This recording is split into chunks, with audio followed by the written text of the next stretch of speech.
Hey y'all, welcome back. Today we are going to be talking about some exciting books that are coming out over this last part of the year. They are mostly fantasy or sci-fi. They are big authors and some smaller authors that I found searching through all of the book descriptions that I could find. So I hope you enjoyed this list and you find out something new and awesome to read yourself.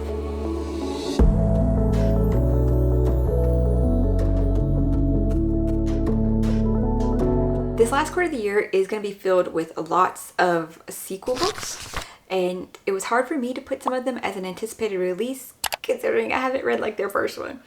But they will be in the honorable mention section, so if there's a series that you have started, you'll know when it's coming out and what to expect. The first book for October is actually a dystopian fiction, so it's going to be the only one on the list that doesn't fit into the other genres. And this one is Our Missing Hearts by Celeste Ng. I'm really not sure how to say her name. I'm sorry. This one, though, it sounds foretelling and semi-tragic and just, yeah. In this, we're following a 12-year-old bird gardener who lives with his linguist father, who is now shelving books at the Harvard Library because things have not gone well. For the past 10 years, the government has been controlling people and trying to preserve American culture, and they will take children from their parents if they feel that their parents are being dissenting and they're saying things against the governments and stuff. They've banned books. They've done a purge of things that they feel are not helping to preserve the culture. So Bird grew up most of his life after his mother had to leave, disavowing her works, disavowing her. He's never read her works. But one day he receives a drawing in the mail and he goes off in search of her and what happened, and through underground librarian networks, just finding out how bad the government is, how he sees the children that are taken and sees the beginnings of, an act of defiance. And I can't wait to get into this and to see how she's written it. It just sounds incredible. This book, Our Missing Hearts, comes out on October 4th, so one of the very first of the month. Our first fantasy of the list is Dead Man's Hand by James J. Butcher. Name sounds familiar because this is Jim Butcher of the Dresden Files' son. I know he's written so much more, but I think that is the one I know him best as. So this is his debut novel for a new series he's doing, which is The Unorthodox Trials. And the description is, on the streets of Boston, the world is divided into the ordinary usuals and the paranormal unorthodox. And the Department of Unorthodox Affairs, the auditors, are the magical elite. Government-sanctioned witches with spells at their command and all the power and prestige that comes with it. Grimshaw Griswold Grimsby is not one of those witches. After flunking out of the auditor training program and being dismissed as not department material, Grimsby tried to resign himself to life as a mediocre witch, but he can't help hoping he'll somehow, some way, get another chance to prove his skill.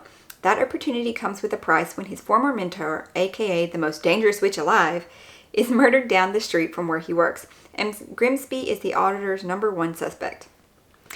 So he's going to have to prove his innocence through the book, and it sounds like a fun urban fantasy type book, and since they're witches and stuff, and it comes out next month, I might even get to read it next month. I hope so. Following up, the first fantasy should be the first sci-fi. And this one I found on an upcoming releases book, and it's the cover that got me because Kaiju Preservation Society earlier this year. So I'm going to give this one a chance and we'll see how it goes. That would be on October 18th, Living Memory by David Walton. Yes, it comes out. And this one, it was the cover that got me. It honestly was. And then the first sentence, we always thought we were the first. When paleontologists Samira and Kit uncover dinosaur skeletons in northern Thailand, they also find the remains of an ancient genetic technology that nations will kill to control. Catapulted into a web of murder and intrigue involving the Chinese Ministry of State Security, the powerful Asian crime syndicate, the CIA, and a beautiful Thai princess, Samaria and Kit don't know who they can trust. Torn apart by competing factions and stranded on opposite sides of the world, they race to discover the truth before the world goes to war. Can they bring the past to life before it kills them all? So see, I like it. It's a sci-fi action. Yes, this one, I hope it comes out good because it sounds really, really good. Also coming out on the 18th is Poster Girl by Veronica Roth. This is a dystopian fantasy sci-fi. Dystopian sci-fantasy, maybe? I think it says dystopian fantasy, but I get sci-fi-ish vibes from it because of the description. What's right is right. Sonia Cantor knows this slogan. She lived by it for most of her life. For decades, everyone in Seattle, Portland, Megapolis, that name, lived under, as well as constant surveillance in the form of Insight, an ocular implant that tracked every word and every action, rewarding or punishing by a rigid moral code set forth by the delegation. Then there was a revolution. The delegation fell. The most valuable members were locked in the Aperture, a prison on the outskirts of the city, and everyone else, now free from Insight's monitoring, went on with their lives. Sonia, former poster girl for delegation, has been in prison for 10 years when an old enemy comes to her with a deal. Find a missing girl who was stolen from her parents by the older Jean and earn her freedom. The path Sonia takes to find the child will lead her through an unfamiliar, crooked post-delegation world where she finds herself digging deeper into the past and her family's dark secrets than she ever wanted to. I like the sound of that one too. Corrupt government, being brought down, possibly also corrupt government being in place. So yeah, I like the sound of this one.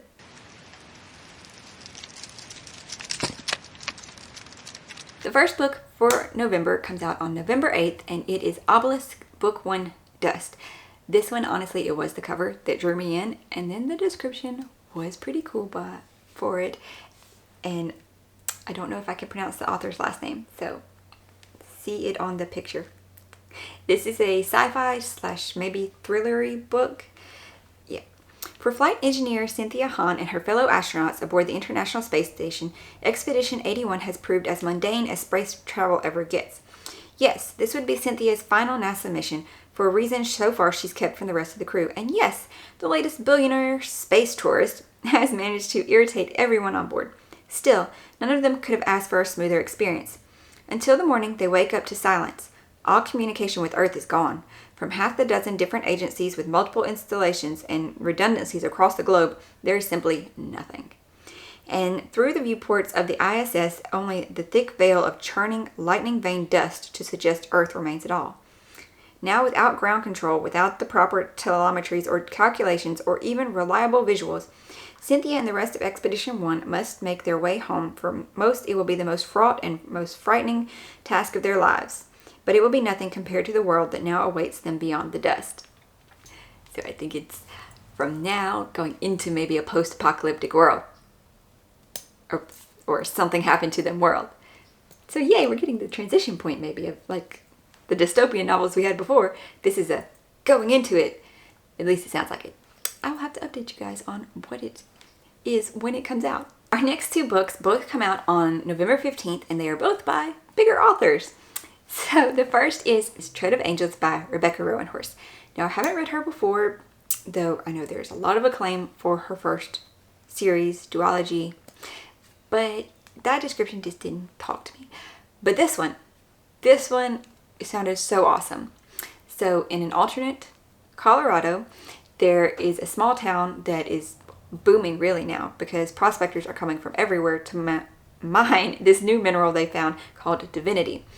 And apparently this mineral is being found sourced by a fallen angel's body based off, his powers and everything, that he fell and died after the heavens war between both, types of angels. Now, in this version of Earth, there are descendants of angels and demons, and our two main characters are technically descended from the fallen rebel angels. One of them, though, gets to grow up in a privileged part of the city, while the other one lives in the slums, and because they grew up with separate parents. And after their father dies, Celeste, our character of privilege, goes back to the slums to reunite with her sister because she's felt guilty her whole life for abandoning her. So she becomes her sister's biggest defender of she's a good person, she's beautiful, she has all this to contribute. And then her sister, Muriel, gets accused of murdering one of the high-ranking elites of the city. And so Celeste goes on this whole quest to prove her sister's innocence, find out what really happened, and uncovers a whole lot of deep secrets. So yeah, it sounds So cool. I'm really excited for this one. It comes out on November 15th, if I didn't already say that. Our next book that also comes out on the 15th doesn't need very much introduction. That is The Lost Metal by Brandon Sanderson. This is the conclusion to Era 2 of Mistborn, which takes place 300 years after the events in the first trilogy, and most of our people from the first trilogy are now like part of history or their religion. Volcamy and Alamancy, though, the magic system is still in big swing, even though the world is almost at the technology breakthrough point. They have railroads, they have electricity, at least for the rich people. So yeah, I have just started the prelude to Alloy of Law. I know I won't be done by the time this book comes out though, but hopefully, because yeah, it would be nice to be able to finish it. I don't know, we'll see. Our last book for November gives me epic fantasy old school vibes because of the cover, and this is The Shuddering City by Sharon Shin. Whew, tongue twisters. In the city of Carachannon, everyone has a secret. Madeline is planning her wedding to Tiviel, but she's really in love with Reese. Jayla has become the guardian of a child named Austin, but knows that Austin possesses a mysterious and dangerous power. Brandon is a temple soldier keeping the enigmatic Villiet a prisoner for in her own home, but finds himself risking everything to keep her safe. Pietro is pretending he's surprised every time the city is racked by tremors, but he'll do anything to stop the devastation. Even Carachannon itself has a secret. It's built on a lie, and that lie is about to come tumbling down.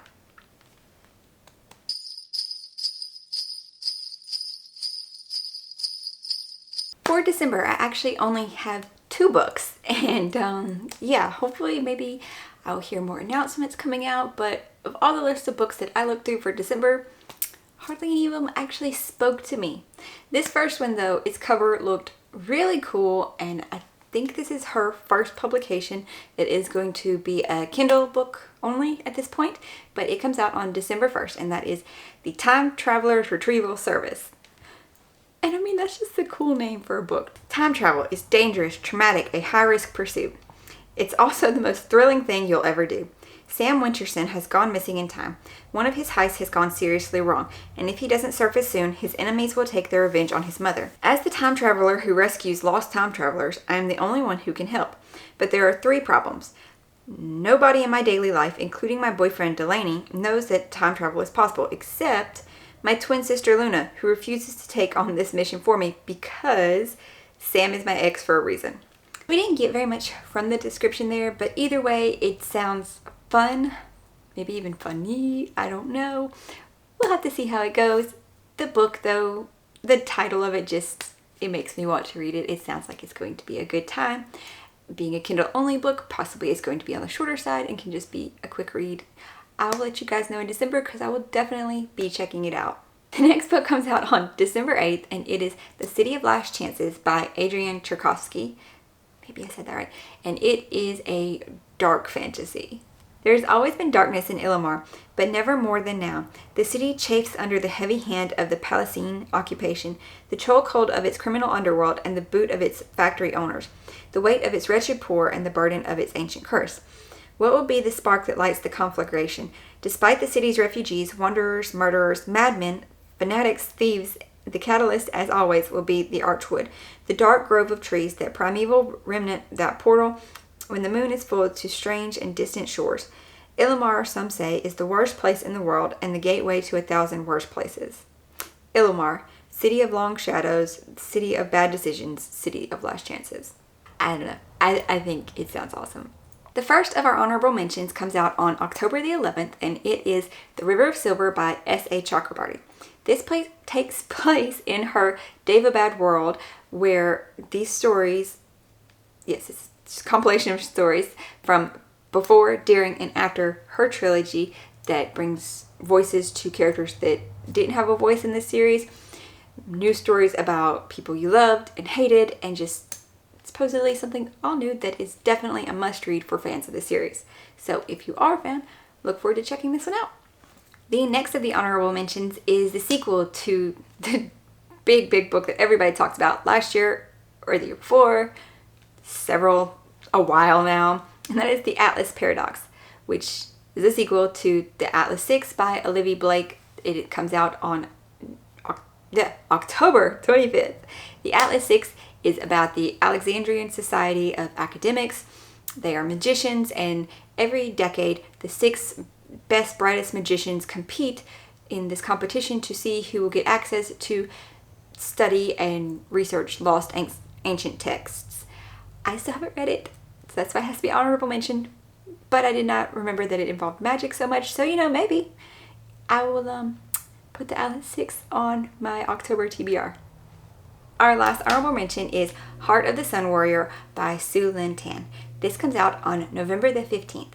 This is the sequel / last book in the duology that started with Daughter of the Moon Goddess.